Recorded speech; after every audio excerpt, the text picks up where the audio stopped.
Student Project 16 is talking about formatting a table. To show you that in different reports, you might get different options available to you. So we're going to make sure that this report is only going to highlight that particular table. So when you click on the table, we can say, well, look at this table. It looks like it's a little small. Maybe we want to make things a little larger. The thing you got to watch out for is that this is a different type of table. So if you come down here where it says title, that actually won't actually format the title because there is a title. It's not using the title in this particular case.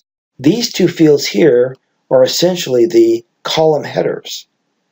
So if you choose column headers and you format the column headers a little larger, then that would actually accomplish what I'm looking for.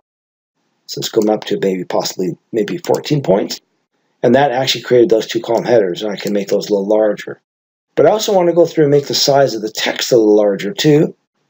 So I can come down and click on that chart, go to the Format Roller Brush, and look at the values. And I can look at the values and possibly change those to be 14 also. Let's go down and find the size. 14.